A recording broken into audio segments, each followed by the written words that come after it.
Today I'm going to show you how to get threaded. An easy way to get fresh, beautiful, shaped eyebrows. And very gentle on the skin. So our model today is going to be Heather. She works with me at Salon NOVA. And it's been quite a while since she's had her brows done. So we're going to clean her all up. So first what I like to do is trim the eyebrows. So I comb with like a mascara wand. I comb all the hair up in an upward motion. And then whatever remaining hair is left above where the natural brow grows, I trim that. If a client has a particular shape that they like to see in the front, if it's square or rounded, this is the time I would create that. Also trimming the brows, it exposes the natural shape of the client's brows, which can also give you a much better idea of where you want to take the shape when you start removing the hair. So right now I am getting my thread ready. I like to do, I guess, it can be anywhere from like 5 to 10 inches. And then you just want to double that. And then tie a knot on the end so you get like a circle basically.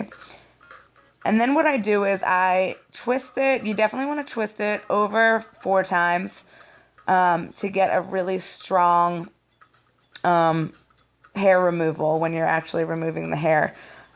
Because the hair actually gets intertwined into that center area, and that's how the hair gets removed. So there's a lot of that up and down motion that I was just doing, like opening and closing my fingers throughout the whole time. So it's a very easy thing to learn. It's just about getting your speed and your form in line. So what I like to do when I begin eyebrow threading, I always like to start on the top. So I complete the top and the middle of both eyebrows. And normally on the top, it's a lot of like baby hairs, very fine hairs that can really create almost like a blurred look with a brow. So taking off all of those baby hairs really create a strong shape, which everyone loves to see in a beautiful eyebrow, I think.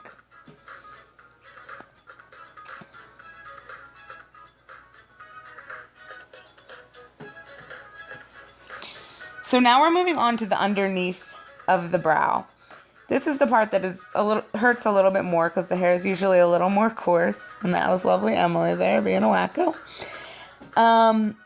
So what happens here is the client assists you at this point. So basically, whatever eyebrow you're on, the arm that's closest to you, they're gonna hold with their eyelid. They're gonna hold their eyelid down, and then their opposite arm they're gonna bring up above their head, as you can see what Heather's doing, and she's holding basically her arch point up. So what that's going to do is it's going to create a very taut area. So then the hair will get removed easier. It'll be less painful for the client. And I can really get in and see all those little hairs that need to get removed. And some clients you'll find that has like deeper set eyes. So you really need to like open up that space to really be able to get in there and create the shape that you want. So we're on to the other brow now, and we're basically doing the same thing. It's really just about all different angles with the thread. I know a lot of people ask me, how do you create that line and that arch? But if you think of it, the thread is either basically a straight line. So if you take a bunch of straight lines and create a bunch of angles, you get a beautifully angled eyebrow. And Heather naturally has beautiful eyebrows, and we used to wax her, and it really irritated her skin, and she would get really red. And now with this, it's fabulous because you're only red for maybe 10 minutes.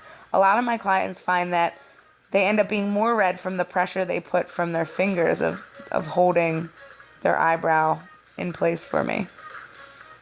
And I know a lot of times, like even for me in the past, when I get waxed, I almost get like a line, like when I do my makeup then, it's like almost like this small little, like where the hair was waxed off, and you can really see that, I feel like. But with threading, it's like very, very wonderful. You don't get any of that. And it's all natural. So I know in the salon we've been having a lot of younger girls and women that are using different, facial medications or, different lotions and things. So you never know how your skin's going to react to getting waxed. So that's one great thing about threading is you never have to worry about any of those issues. So after we're all done, I just like to, get any residual hairs because there is some of the fall out of the hair. And now we're done. And here's Heather's before of her one brow. And the oh so amazing after. Later.